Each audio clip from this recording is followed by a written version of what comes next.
आज होने वाला है मोस्ट अवेटेड कंपैरिजन। आप आए ही होंगे थंबनेल देख के, तो आज पता लगाएंगे कि 80,000 के अंदर कौन सा लैपटॉप है सबसे बेस्ट। वहीं हम इन दोनों लैपटॉप को इस वीडियो में इतने बेहतर ढंग से कंपेयर करेंगे कि आपके सारे डाउट क्लियर हो ही जाएंगे, कुछ भी बचने का चांस नहीं है। इन दोनों लैपटॉप्स का मैंने डिटेल्ड में रिव्यू बनाया हुआ है, तो वो भी आप देख सकते हैं ऊपर आई बटन में क्लिक करके। डिस्क्रिप्शन में भी मैं लिंक दे दूंगा। तो अगर आपको बहुत ज्यादा डिटेल में सिंगल इंडिविजुअल लैपटॉप के बारे में जानना है तो आप उन वीडियोस को देखिए, उससे समझ जाएंगे। और इसमें है डीप कंपैरिजन। मैं ये वीडियो अपना पूरा दिमाग लगा के बहुत ज्यादा हार्डवर्क के साथ लिख रहा हूं और मैं चाहता हूं कि आपका पैसा सही लैपटॉप में लगे। अगर मेरे यहाँ रहते हुए भी आपका पैसा गलत लैपटॉप में लगा तो दुख मुझे होगा कि पूरा चैनल इसी बात पे बेस्ड है और आप मिस्टेक कर रहे हो। तो फिर कंपैरिजन शुरू करते हैं फटाफट। सबसे पहले शुरुआत करते हैं प्राइस से। तो यहाँ टफ डैश F15 का जो 8GB वाला वेरिएंट रहा है उसका लोएस्ट प्राइस अभी तक रिकॉर्ड करा गया है 76,000 rupees and max price record करा गया है 82,000 रुपीज। जब मैं ये वीडियो बना रहा हूं तो इसका प्राइस जो है 76-77 के आसपास चल रहा है। टफ डैश F15 16GB वाला जो है इसका लोएस्ट प्राइस रिकॉर्ड करा गया है 77,000 और मैक्स प्राइस रिकॉर्ड करा गया है 83,000। और ये जो लैपटॉप है 77,000 में अगर आपको मिल जाता है तो बहुत ज़्यादा वैल्यू फॉर मनी डील रहेगी। नाइट्रो 5 का 8GB वाले वेरिएंट का लोएस्ट प्राइस रहा है 75,000 रुपीज़ और मैक्स प्राइस रहा है 80,000 रुपीज़। तो अगर ये लैपटॉप आपको 70,000 या उससे कम में मिल जाता है, मतलब 75,000 या उससे कम में मिल जाता है, तो ये नाइट्रो 5 आपके लिए बेस्ट डील रहेगी। वहीं नाइट्रो 5 का जो 16GB वाला वेरिएंट है इसका लोएस्ट प्राइस रहा है 78,000, मैक्स प्राइस रहा है 85,000। 78,000 में अगर ये आपको मिल जाता है बहुत वैल्यू फॉर मनी डील रहेगी। अब हम बात करते हैं इन दोनों लैपटॉप के बिल्ड एंड डिजाइन की। तो सबसे पहले नाइट्रो 5 की बात करते हैं। इसका पूरा का पूरा कंस्ट्रक्शन प्लास्टिक का है, काफी स्टर्डी है ये लैपटॉप, दिखने में भी काफी प्रीमियम है, लुक में भी बहुत अच्छा है। 2.3 kg इसका वेट है अप्रोक्सीमेट एंड 2.6 सेंटीमीटर की थिकनेस है इस लैपटॉप की। वहीं बात करें टफ डैश F15 की, तो इसकी जो लिड है वो मेटल की बनी हुई है, बाकी सारी बॉडी प्लास्टिक की बनी हुई है और बहुत स्टर्डी लैपटॉप है। ये भी लुक एंड फील बहुत प्रीमियम है इस लैपटॉप की एंड 2 kg अप्रॉक्स वेट है इसका, तो 300 ग्राम कम है ये नाइट्रो से और 1.9 सेंटीमीटर की थिकनेस है। तो यहाँ पे मोटाई के मामले में भी ये नाइट्रो 5 से कम है और ये काफी ज्यादा पोर्टेबल भी है क्योंकि इसका वेट कम है और थिकनेस भी कम है। डिजाइन के हिसाब से टफ डैश F15 थोड़ा आपको बेटर लगेगा क्योंकि ये पूरा का पूरा गेमिंग नहीं लगता है, प्रोफेशनल भी काफी लगता है, तो इस वजह से ये आपको ज्यादा अपीलिंग लग सकता है और ये ओवरऑल बेटर पैकेज भी है। नाउ बात करते हैं डिस्प्ले की। तो nitro 5 and tough dash F15 के डिस्प्ले ऑलमोस्ट सेम है। आपको स्क्रीन पे स्पेसिफिकेशन दिखाई दे रहे होंगे, आप खुद पढ़ सकते हैं और मैं आपको बताता हूं कि इन दोनों के डिस्प्लेज में मैंने क्या डिफरेंस फील करा है। देखिए दोनों लैपटॉप्स की जो डिस्प्ले हैं वो ऑलमोस्ट सिमिलर ही हैं, sRGB परसेंटेज ऑलमोस्ट सिमिलर ही है, लेकिन देखने में नाइट्रो की जो डिस्प्ले है वो आपको थोड़ी बेटर लगेगी, ज्यादा अपीलिंग लगेगी, ज्यादा आपको सैचुरेटेड लगेगी, ज्यादा कलर्स दिखाई देंगे उसके अंदर। अब क्योंकि दोनों लैपटॉप्स के अंदर 45% NTSC वाली ही डिस्प्ले है तो ये प्रोफेशनल कंटेंट क्रिएशन के लिए नहीं है। तो कहने का ये मतलब है कि 99% काम तो ये आपके करवा देगा, लेकिन 1% अगर आप जो है बड़े बड़े महंगे क्लाइंट्स हैं आपके और आप उनके लिए फोटो एडिटिंग वीडियो एडिटिंग करते हैं और आप जो है बड़े प्रोजेक्ट्स पे काम करते हैं, बेसिकली महंगे महंगे प्रोजेक्ट्स लेते हैं, तो ये लैपटॉप आपके लिए नहीं है। अदरवाइज ये आपके सारे काम निकलवा देगा। यहाँ मैं दोनों ही लैपटॉप की बात कर रहा हूँ। 72% NTSC वाले जो लैपटॉप होते हैं वो आते भी महंगे हैं, 90,000 से ढंग के लैपटॉप शुरू होते हैं। अब हम बात कर लेते हैं कीबोर्ड एंड टचपैड की। देखिए टेक्टाइल फीडबैक जो है दोनों ही कीबोर्ड्स का बहुत अच्छा है, दोनों पर टाइपिंग काफी एंजॉय करोगे आप। दोनों में ही नंबर पैड दिया हुआ है। विजुअली नाइट्रो का कीबोर्ड जो है वो ज्यादा अपीलिंग लगता है। 4 जोन RGB आपको नाइट्रो में मिल जाती है, बट डैश के अंदर आपको सिर्फ व्हाइट बैकलाइट मिलती है। 4 जोन RGB बहुत मस्त लगती है नाइट्रो की, कमाल है एकदम। टफ के अंदर 4 डेडिकेटेड कीज दी गई हैं। पहले ये ROG वाले लैपटॉप्स में ही आया करती थी, बट अभी ये आपको टफ में भी दे रहे हैं और इसकी जो फील है वो बहुत अलग है, इसकी यूजेबिलिटी बहुत अलग है, बहुत मजा आता है इन्हें यूज करके। टच पैड दोनों ही लैपटॉप में काफी बड़े साइज के हैं, यूज करने का एक्सपीरियंस काफी अच्छा है, स्मूथ है और सारे के सारे विंडोज जेस्चर्स को भी ये सपोर्ट करते हैं। अब हम बात कर लेते हैं इनपुट आउटपुट पोर्ट्स की। ये भी समझना बहुत जरूरी है क्योंकि ये भी यूजेबिलिटी में काफी फर्क डालते हैं। तो नाइट्रो 5 की अगर बात करी जाए तो इसके अंदर आपको 3 USB टाइप ए वाले पोर्ट मिल जाते हैं जो कि 3.2 जनरेशन 1 वाले पोर्ट हैं। याद रखना 3 USB पोर्ट और एक इसके अंदर USB टाइप सी पोर्ट मिल जाता है जो USB 3.2 Gen 2 के ऊपर बना हुआ है और थंडरबोल्ट 4 को ये मतलब इसके अंदर थंडरबोल्ट 4 मिलता है फुली फंक्शनल वाला। वहीं डैश F15 की बात करें तो इसके अंदर आपको 2 USB 3.2 Gen 1 टाइप ए वाले पोर्ट मिलते हैं, मतलब USB A वाले पोर्ट 2 ही हैं और 2 इसके अंदर टाइप C वाले पोर्ट मिलते हैं जिनमें से एक थंडरबोल्ट है फुली फंक्शनल वाला और एक जो है पोर्ट उसके अंदर डीपी पोर्ट आपको मिलता है, मतलब डिस्प्ले आउटपुट दे सकता है, उसके थ्रू आप अपने लैपटॉप को चार्ज भी कर सकते हो टाइप सी चार्जर के थ्रू, और जी सिंक सपोर्टेड भी है। तो मतलब आपको टीयरिंग किसी तरह की एक्सटर्नल मॉनिटर पे देखने को मिलेगी नहीं, बहुत सीमलेस फ्रेम्स मिलेंगे। दोनों ही लैपटॉप जो हैं वो 4K 60 FPS का आउटपुट निकाल सकते हैं अपने HDMI पोर्ट के थ्रू। दोनों के ही अंदर आपको RJ45 लैन पोर्ट मिल जाता है, 3.5 mm ऑडियो जैक मिल जाता है, दोनों को ही अंदर HDMI पोर्ट भी मिल जाता है। अब हम बात करते हैं परफॉर्मेंस की। परफॉर्मेंस पार्ट बहुत इंपॉर्टेंट है, इसी के बेस पे डिसाइड किया जाएगा कि कौन सा लैपटॉप बेस्ट है और कौन सा नहीं है। इस वाले पार्ट को आप बहुत ध्यान से देखना। देखिए नाइट्रो 5 के अंदर आपको 12 कोर का प्रोसेसर मिलता है, जिसके अंदर 4 P कोर्स मतलब 4 परफॉर्मेंस वाले कोर्स हैं और 8 एफिशिएंट कोर्स हैं। वहीं इसके अंदर 16 थ्रेड्स आपको देखने को मिलते हैं और ये जो प्रोसेसर है वो कहीं पर भी रेंज कर सकता है 35 वॉट से लेके 95 वॉट तक। और ये वोल्टेज कितनी रखी जाएगी, मतलब आपका प्रोसेसर कितनी पावर ड्रॉ कर सकता है, ये मैन्युफैक्चरर डिसाइड करता है। लैपटॉप के थर्मल सिस्टम जितने ज्यादा अच्छे होंगे प्रोसेसर उतना एफिशिएंटली काम करेगा। अब बात करते हैं टफ डैश F15 की। ये 8 कोर वाला प्रोसेसर है इसके अंदर, क्योंकि 450H है तो 8 कोर है इसके अंदर, 4 P core, 4 E course and 12 threads इसके अंदर मिलते हैं और इसको भी रेंज किया जा सकता है 35 वॉट से लेके 95 वॉट तक। जिन लैपटॉप की हम इस वीडियो में बात कर रहे हैं इन दोनों के अंदर ये जो प्रोसेसर हैं ये 45 वॉट बेस पावर ड्रॉ करते हैं। अब हम बात करते हैं ग्राफिक्स चिप की, जीपीयू की। नाइट्रो 5 के अंदर जो RTX 3050 दिया गया है 4GB VRAM तो दोनों में ही है, और नाइट्रो 5 के अंदर जो दिया गया है वो 95 वॉट वाला ग्राफिक कार्ड है, और जो टफ के अंदर दिया गया है वो 75 वॉट मैक्सिमम उसकी TGP है। अब मैं आपको बेंचमार्किंग का स्क्रीन पे कुछ डेटा दिखाऊंगा, इस डेटा को देखने के बाद आप डिसाइड करना कि कौन सा बेटर है कौन सा बेटर नहीं है, लेकिन आप कंक्लूजन अपने आप मत बनाना, मेरे कंक्लूजन का वेट करना, मैं आपको बताऊंगा फाइनल। आप पहले डेटा देखो। तो सबसे पहले बात करते हैं Cinebench R23 स्कोर की। इसके अंदर 12500H जो है वो 33.13% बेटर है मल्टी कोर परफॉर्मेंस में एंड 5.5% बेटर है सिंगल कोर परफॉर्मेंस में, क्योंकि ये Cinebench का स्कोर है और हमारा जो नाइट्रो है उसके अंदर 8GB रैम ही है, हमारे पास 16GB वाला वेरिएंट हमको नहीं मिला। कोशिश कर रहे हैं अरेंज हो जाएगा तो मैं उसका भी एक बेंचमार्क वाला वीडियो बना दूंगा। तो यहाँ आप ये समझो कि इस Cinebench के अंदर आपको कम से कम 700 से 800 पॉइंट ऐड करते चलना है और तभी माना जाएगा कि ये जो कंपैरिजन है वो एक बराबर का कंपैरिजन है, क्योंकि जो टफ लैपटॉप है उसके अंदर पहले से 16GB रैम है और हमारे पास नाइट्रो के पास सिर्फ और सिर्फ 8GB रैम है।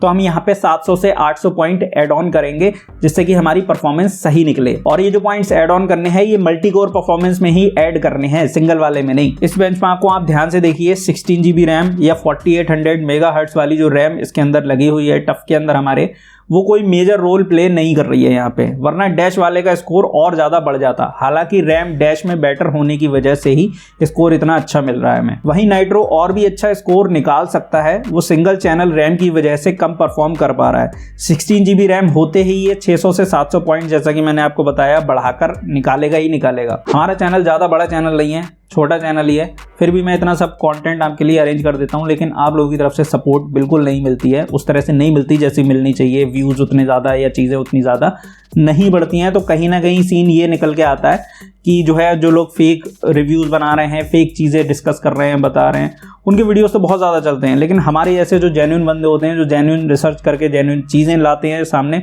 वो कहीं ना कहीं वीडियोस उतने नहीं चल रहे हैं। फेक चीजें ज्यादा जल्दी स्प्रेड होती हैं, ज्यादा बिकती हैं। अब हम Geekbench के अकॉर्डिंग पता लगाते हैं कि Geekbench में कौन सा प्रोसेसर ज्यादा बेटर परफॉर्म कर रहा है। तो यहाँ पे आपको रिजल्ट थोड़ा अलग दिखेगा। यहाँ देखिए 12450H जो प्रोसेसर है वो 44.68% बेटर काम कर रहा है मल्टी को परफॉर्मेंस में, एंड सिंगल को परफॉर्मेंस में 4.76% बेटर काम कर रहा है। इस बेंचमार्क को आप ध्यान से देखो, इसमें डैश बेटर काम करते हुए दिख रहा है, जबकि 12500H एक बेटर प्रोसेसर है। तो ऐसा होना नहीं चाहिए था, लेकिन ऐसा हो रहा है। अब यहाँ पे हो एक्चुअली में क्या रहा है कि ये जो बेंचमार्क है, जो प्रोसेसर है, वो आउट परफॉर्म इसलिए कर रहा है क्योंकि इसके पास 16GB रैम है, डुअल चैनल वाली रैम है, और उसकी फ्रीक्वेंसी भी ज़्यादा है, 4800 मेगाहर्ट्ज है। इससे ये बात हमें पता चलती है कि एक बेटर रैम होने से प्रोसेसर कितना बेटर काम कर सकता है। अभी आपको डिसीजन मत बना लेना, ऐसे ही एक दो बेंचमार्क से सारी चीजें पता नहीं चलती हैं। अभी डिसीजन मत बनाना, मेरे डिसीजन के लिए वेट करना। अभी जो दोनों बेंचमार्क मैं आपको दिखा रहा हूं, ये दोनों के दोनों CPU वाले बेंचमार्क थे, और इनमें बहुत बड़ा डिफरेंस भी हमें दिख रहा है कि एक के अंदर आपका 500H बेटर काम कर रहा था, एक के अंदर 450H बेटर काम कर रहा है। लेकिन इससे रियल लाइफ एक्सपीरियंस पे कोई खास फर्क नहीं पड़ता है। पूरी स्टोरी तब क्लियर होगी जब सारे बेंचमार्क्स हम देख लेंगे। ये जो है 3D Mark Time Spy benchmark test है, इसके अंदर आप देखो 12450H 25.62% बेटर काम कर रहा है CPU स्कोर में, और 12500H 6.39% बेटर काम कर रहा है ग्राफिक्स स्कोर में, क्योंकि उसके अंदर जो ग्राफिक कार्ड लगा हुआ है वो भी 20 वॉट ज़्यादा TGP वाला लगा हुआ है, और 3% बेटर काम कर रहा है ओवरऑल स्कोर में। तो ये जो 3D mark time spy test होता है ना, ये हमारे CPU GPU को बहुत अच्छी तरह से स्ट्रेस करता है। यहाँ भी आप देखो प्रोसेसर को रैम से एडवांटेज मिल रही है, देन GPU हमारा बेटर काम कर रहा है नाइट्रो का। ओवरऑल में नाइट्रो बेटर है, बट ज़्यादा मार्जिन से नहीं हो पा रहा है। ऐसा कम रैम की वजह से हो रहा है। एक बार 16 GB रैम कर दोगे अगर आप नाइट्रो के अंदर ना, तो नाइट्रो आउट परफॉर्म करने लगेगा, फिर टफ इसकी परफॉर्मेंस को पकड़ भी नहीं पाएगा। अभी आप देखिए PC Mark 10 बेंचमार्क स्कोर, यहाँ नाइट्रो 5 जो है वो 1.82% बेटर काम कर रहा है डिजिटल कंटेंट क्रिएशन में। मतलब डिजिटल कंटेंट क्रिएशन में कोई इतना बड़ा अंतर नहीं है। डैश F15 की बात करें तो 29.56% बेटर काम कर रहा है प्रोडक्टिव टास्क में। डैश F15 ही 8.27% बेटर काम कर रहा है एसेंशियल टास्क में। डैश F15 ही 11.26% बेटर काम कर रहा है ओवरऑल स्कोर में। ये जो है काफ़ी सही बेंचमार्क टेस्ट है और ये काफ़ी पर्दे खोल देता है। जैसे देखो आप डिजिटल कंटेंट क्रिएशन में आपको दोनों लैपटॉप में ज़्यादा फर्क नहीं दिखेगा, दोनों लैपटॉप पास ही परफॉर्म कर रहे हैं, 1-8% का अंतर है, तो कोई खास फर्क आप जो है रियल टाइम में पता नहीं लगा पाओगे। और ये जो डिजिटल कंटेंट क्रिएशन में बोल रहा हूँ ना, ये सब वही होता है photo editing, video editing, rendering and visualisation वाले सारे काम, या फिर आप कह लो जो रियल टाइम प्रीव्यू हम करते हैं ना वीडियो एडिटिंग करते टाइम, टाइमलाइन पे जो कर्सर होता है उसको स्क्रॉल करते हैं तो देखते हैं कि क्या प्रीव्यू दिख रहा है हमारी प्रीव्यू स्क्रीन में, तो वो सारे काम। इसके अलावा कोई आर्किटेक्चर वाले चाहे सॉफ्टवेयर हों, चाहे ग्राफिक डिजाइनिंग वाले सॉफ्टवेयर हों, या फिर कोई वीडियो एडिटर हो जैसे कि प्रीमियर प्रो, दाविंची रिजॉल्व, इन सब में ये जो है कोई खास डिफरेंस नहीं दिखाएगा। प्रोडक्टिविटी में वही सब आता है जैसे कि वर्ड हो गया, एक्सेल हो गया, पावर पॉइंट हो गया, ये सब मल्टीटास्किंग में आता है। इसमें वही लैपटॉप बेटर काम करेगा जिसके अंदर रैम बेटर है, रैम ज्यादा बेटर फ्रिक्वेंसी की लगी हुई है, या फिर जिसके अंदर ज्यादा रैम है। तो इसीलिए यहाँ पे टफ जो है 29% बेटर काम कर रहा है। एसेंशियल कामों की बात करें तो इसके अंदर वही सारे काम आते हैं जैसे कि ऐप को ओपन करना, क्लोज करना, video calling, conferencing, web browsing etcetera. तो इन सारी चीजों में डैश बेटर निकल के आ रहा है क्योंकि इसके पास एक बेटर रैम है। ओवरऑल स्कोर में भी डैश ही बेटर निकल के आ रहा है। लेकिन जब नाइट्रो के अंदर आप जो है रैम को बढ़ा लोगे तो नाइट्रो भी बेटर काम करेगा। और ये जो मार्जिनल डिफरेंस है ना, ये करीब करीब आप मान के चलो 30 से 35% तक भी दिखाई देगा। मतलब नाइट्रो जो है 30 से 35% बेटर काम करना शुरू कर देगा रैम लगते ही। आप स्क्रीन पे रैम की स्पीड भी देख सकते हैं, जैसे कि डैश में मैंने बताया 4800 मेगाहर्ट्ज वाली रैम लगी हुई है और नाइट्रो के अंदर 3200 वाली लगी हुई है। तो यहाँ इसी वजह से काफी डिफरेंस फील हो रहा है दोनों लैपटॉप के अंदर। SSD की स्पीड भी आप देख सकते हैं, डैश के अंदर जो है Gen 3 SSD लगी हुई है एंड नाइट्रो के अंदर आपकी Gen 4 SSD लगी हुई है। तो डिफरेंस आप देख सकते हो स्पीड का, आपके सामने है। और हाँ, कोई ये मत समझ लेना कि जो डैश है उसकी स्पीड इसके कंपैरिजन में लगभग आधी है तो कहीं रियल टाइम में भी हमें बहुत बड़ा डिफरेंस देखने को फील होगा, ऐसा कुछ नहीं होता है। डैश जो है वो भी इसके अंदर भी जो Gen 3 SSD लगी हुई है ना, वो काफ़ी अच्छी स्पीड वाली लगी हुई है SSD, तो इसकी वजह से आपको ज़्यादा डिफरेंस फील होगा ही नहीं। अब यहाँ ओवरऑल जो है SSD नाइट्रो की बेटर है, तो इसकी वजह से आपको वीडियो एडिटिंग में इसमें एडवांटेज मिल जाएगी, कॉपी पेस्ट में एडवांटेज मिल जाएगी, ज़्यादा स्पीड मिलेगी बेसिकली। कंप्रेशन डिकम्प्रेशन में एडवांटेज मिल जाएगी आपको, जैसे वो फोल्डर को जिप अनजिप करते हो ना, तो उसमें एडवांटेज नाइट्रो आपको देगा क्योंकि रीड राइट स्पीड SSD की ज़्यादा है। डैश में आपने क्या देखा है? डैश में आपने ये देखा है कि डैश जो है नाइट्रो से बेटर काम कर रहा है, जबकि डैश के अंदर Gen 3 SSD है और नाइट्रो के अंदर Gen 4 SSD है, फिर भी नाइट्रो कोई खास एडवांटेज अपनी SSD से ले नहीं पा रहा है। इससे हमें ये बात पता चलती है कि सिस्टम में रैम जो है बहुत फर्क डालती है इन कंपैरिजन ऑफ SSD। एक बात यहाँ पर और ध्यान देने वाली है, टफ के अंदर जो है आप Gen 4 SSD लगा सकते हो आराम से और सपोर्ट करेगी, कोई दिक्कत नहीं आएगी, क्योंकि इसके अंदर 2 SSD वाले स्लॉट है ना, तो एक के अंदर आप Gen 4 डाल सकते हो और एक शायद Gen 3 SSD वाला ही स्लॉट है, तो उसके अंदर Gen 3 ही काम करेगी। मतलब Gen 3 और Gen 4 एक दूसरे में काम कर सकती है, कोई दिक्कत नहीं आती है। बट क्या है, एक स्लॉट फुली फंक्शनल Gen 4 वाला है और एक जो है Gen 3 तक की स्पीड दे सकता है आपको। अब हम परफॉर्मेंस का कंक्लूजन निकालते हैं कि परफॉर्मेंस में हमने जो भी डिफरेंस फील करा उसके बेस पे कौन सा लैपटॉप ज्यादा अच्छा है या ज्यादा बेकार है ओवरऑल। अगर मैं यहाँ नाइट्रो के अंदर 16 GB रैम कर दूं या आपने नाइट्रो 8 GB वाला खरीदा है उसके अंदर 8 GB रैम और डाल दो, तो आपको रियल टाइम में कोई डिफरेंस फील होगा ही नहीं दोनों लैपटॉप के अंदर। ये जो बेंचमार्क स्कोर्स के अंदर आपको डिफरेंस दिखाई दे रहा है ना, ये रियल वर्ल्ड में आपको कहीं पता नहीं चलेगा, कहीं फील नहीं होगा। हल्का फुल्का फील हो सकता है, ज़्यादा फील नहीं होगा। और ये सारा डेटा जो है मैं आपको इसलिए दिखा रहा हूँ ताकि आपको पता चले कि हम ऊपर दूसरों का सुन के वीडियो नहीं बनाते हैं, हम खुद डीप टेस्टिंग करते हैं, खुद एनालिसिस करते हैं, उसके बाद ही वीडियो आपके सामने लाते हैं। तो इसी बात पे वीडियो को लाइक करिए, चैनल को सब्सक्राइब करिए, क्योंकि यह आप सबका ही चैनल है। अब हम बात करते हैं थर्मल सिस्टम की कि दोनों में कौन से लैपटॉप का थर्मल सिस्टम सबसे बेटर है। देखिए, मैं यहाँ पे नेचुरली बात करूँ तो थर्मल सिस्टम बेटर है नाइट्रो का, क्योंकि नाइट्रो का जो थर्मल सिस्टम बेटर है वो हार्डवेयर लेवल पे बेटर है। मतलब इसके अंदर जो इसकी हीट सिंक है या जो फैन मैकेनिज्म है वो रियल में बहुत बेटर तरीके से काम करते हैं, नेचुरली बेटर काम करते हैं।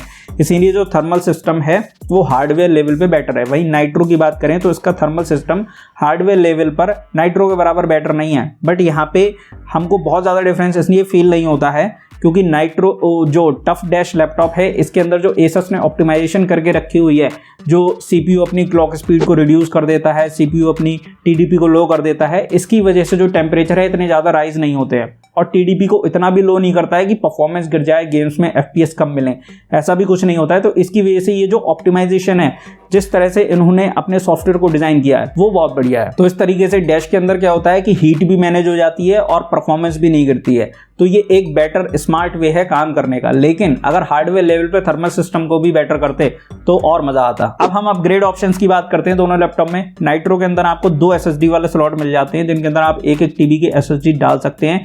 एक 2.5 इंच की हार्ड ड्राइव वाला स्लॉट मिल जाता है जिसके अंदर आप 2 टीबी तक की हार्ड ड्राइव डाल सकते हैं। और इसके अंदर जो Gen 4 एसएसडी है वो पहले से इंस्टॉल करी हुई मिलती है। डैश F15 की बात करें तो उसके अंदर आपको टोटल 2 NVMe एसएसडी वाले स्लॉट मिलते हैं, कोई हार्ड ड्राइव वाला स्लॉट नहीं मिलता है क्योंकि इसके अंदर बैटरी बड़ी है, जगह नहीं होती है हार्ड ड्राइव डालने की। और इसके अंदर आप Gen 4 SSD लगा सकते हो, ये लैपटॉप सपोर्ट करता है, लेकिन ये पहले से Gen 3 SSD के साथ आता है। बैटरी की बात करें, बैटरी में दोनों की क्या डिफरेंस है तो नाइट्रो 5 के अंदर आपको 57 वाट आवर की बैटरी देखने को मिलती है, जो कि 2 से 3 घंटे का बैटरी बैकअप आपको आराम से निकाल के दे देगी। थोड़ा और ऑप्टिमाइज करके यूज करोगे तो थोड़ा सा और बैटरी बैकअप निकाल देगी, करीब आधे घंटे का।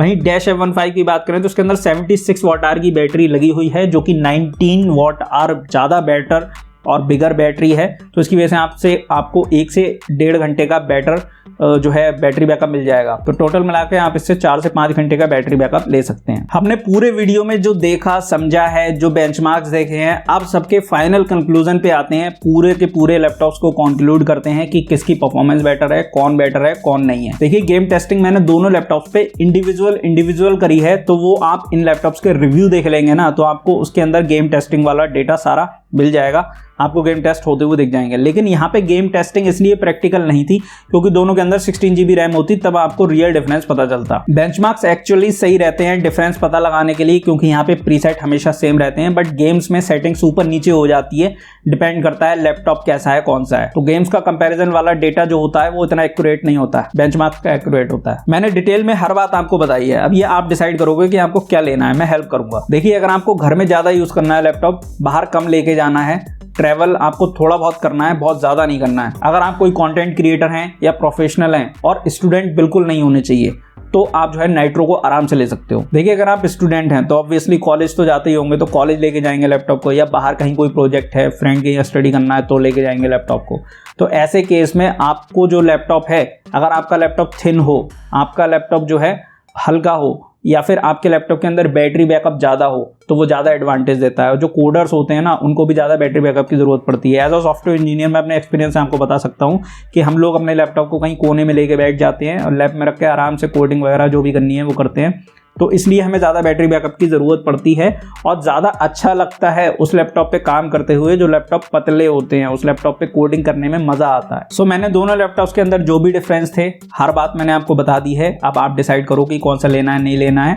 दोनों लैपटॉप में से कोई भी बाय करने का मन बन रहा है तो डिस्क्रिप्शन में लिंक दिए हुए हैं, वहाँ से बाय करने का ट्राई करना, क्योंकि अगर आप वहाँ से ट्राई करोगे और ऑर्डर का स्क्रीनशॉट मुझसे शेयर करोगे इंस्टाग्राम पे, तो डेफिनेटली मैं आपकी हेल्प करूँगा। अगर आपको लैपटॉप परचेस करने के बाद भी कोई दिक्कत आएगी, क्योंकि बहुत सारी दिक्कतें लोगों को फेस होती हैं, फिर वो मुझे कंटिन्यूअसली मैसेज करते रहते हैं, लेकिन मैं प्रायोरिटी हमेशा उसी को देता हूं जिसने किसी ना किसी फॉर्म में हमारे चैनल को कुछ कंट्रीब्यूट किया हुआ होता है। आपका पैसा कोई एक्स्ट्रा नहीं लग रहा है, कुछ नहीं लग रहा है, बस आपको हमारी एडवाइस के अकॉर्डिंग लैपटॉप परचेज करना है। और ये चीज़ मैं आपको रियल में बता रहा हूँ, बहुत सारे डीएम आते हैं मेरे पास लोग कहीं से भी किसी भी एडवाइस पे लैपटॉप परचेस कर लेते हैं, उसके बाद सर्विस सेंटर वाले उन्हें परेशान करते हैं या फिर उनको वो इफेक्टिव सर्विस या वो इफेक्टिव जो है इन्फॉर्मेशन नहीं मिल पाती है जो उनके लिए ज़रूरी होती है जानना, और कहीं ना कहीं वो डिसअपॉइंटेड होते रहते हैं। तो उसके लिए आप ये वाली चीज़ को ध्यान रखना बिल्कुल। वीडियो अच्छा लगा है तो लाइक करिए, चैनल सब्सक्राइब करिए, बेल आइकन को प्रेस करिए। चलिए मिलते हैं आपसे अपने नेक्स्ट वीडियो में बढ़िया टॉपिक के साथ। तब तक के लिए नमस्कार, जय हिंद।